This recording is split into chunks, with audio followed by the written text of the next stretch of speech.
सशङ्खचक्रं सकिरीटिकुण्डलं सपीतवस्त्रं सरशेरुहेक्षणं शहारवक्षस्थलकौस्तुभस्त्रियं नमामि विष्णुं शिरसा चतुर्भुजं। परमपिता परमात्मा भगवान नारायण को नमस्कार।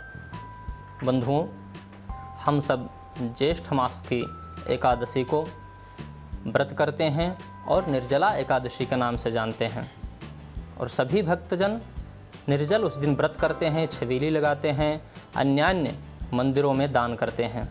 पर इस निर्जला एकादशी को भीमसेनी एकादशी भी कहा जाता है। इस रहस्य को नहीं जानते हैं और सभी फ़ोन करते हैं और बात करते हैं, आते हैं कि गुरुजी इस एकादशी को भीमसेनी एकादशी क्यों कहा जाता है। हम सभी निर्जला के नाम से प्रसिद्ध है और हम सभी जानते हैं कि इस एकादशी को निर्जला एकादशी कहा जाता है। तो बंधुओं, मैं बताऊंगा आपको कि इस एकादशी को भीमसेनी एकादशी क्यों कहा जाता है। भीम जी सभी भाइयों में सबसे ज़्यादा खाते थे और सबसे ज़्यादा बलवान थे और वो कोई भी व्रत इत्यादि नहीं करते थे। तो जब यह निर्जला एकादशी का व्रत आया तो यह सभी लोग यह विचार किए कि आज सबको व्रत रहना होगा, आज कुछ भी नहीं बनेगा। तो भीम जी तो ज़्यादा खाने वाले थे, इनसे हुआ बर्दाश्त नहीं होता था बिना भोजन के। तो इन्होंने कहा जब मुझे कुछ मिलना ही नहीं है तो मैं यहाँ क्या करूँगा, जा करके मैं गंगा घाट पे गोमुख में मैं तपस्या करूँगा आज दिन भर।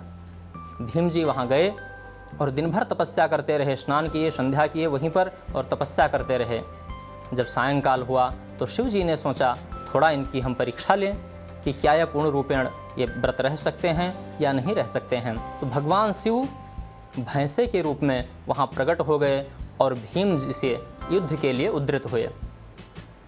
भीम जी फिर उनसे युद्ध के लिए चेष्टा किए कि यदि आप यह ना समझें, भीम जी ने कहा कि आज मैं व्रत हूँ, आज हमने कुछ खाया पिया नहीं है तो हमारा बल कम हो गया है, बल हमारा वही है। और वो शिव जी से जो भैंसे रूप में प्रकट हैं उनसे युद्ध करना प्रारंभ कर दिए। युद्ध करते करते भीमसेन जी ने उन्हें पटक दिया, उस भैंसे को पटक दिया और उसके दो भाग कर दिए। जो सिर का भाग था, जो वर्तमान में नेपाल देश में काठमांडू में पशुपतिनाथ के नाम से प्रसिद्ध है, और जो पीछे का धड़ भाग बचा वह आज वर्तमान समय में केदारनाथ भगवान में स्थित हैं। तो ऐसे दो ज्योतिर्लिंग तैयार हो गए। बंधुओं, आज आप जाएंगे पशुपतिनाथ में दर्शन करेंगे और ध्यान से आप देखेंगे तो आप जानेंगे कि वहाँ पर सिर ही सिर है, एक ही सिर में 5 सिर निकले हुए हैं। और केदारनाथ भगवान के दर्शन करेंगे तो वहाँ भी आप ध्यान से देखेंगे तो आप देखेंगे कि वहाँ धड़ भाग ही स्थित है। तो इसलिए इस निर्जला एकादशी के व्रत को भीमसेनी एकादशी भी कहा जाता है।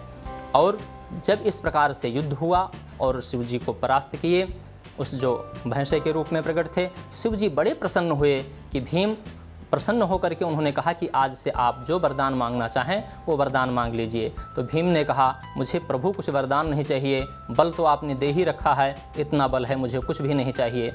लेकिन क्या है कि खाने पीने में मैं थोड़ा कमी नहीं कर पाता हूँ, तो इसलिए मैं एक ही वरदान मांगना चाहूँगा कि मैं जो भी आज से खाऊं उसे जो पचाने का काम है वो हमारे मामा शकुनी किया करें, लेकिन जो उसका मुख्य तत्व है वह मुझे प्राप्त हो जाया करे। तो शंकर जी ने तथास्तु कह के यह वरदान दिया। तभी से जो भी भीम खाते थे उसे पचाने का काम शकुनी किया करते थे और उसका जो सार अंश मूल तत्व था वह भीम जी को प्राप्त हो जाता था। तो बंधुओं, इस निर्जला एकादशी को इसलिए भीमसेनी एकादशी भी कहते हैं। और इसे करने से जो 26 एकादशियाँ हैं उनका फल इस एकमात्र एकादशी को कर लेने से प्राप्त हो जाता है।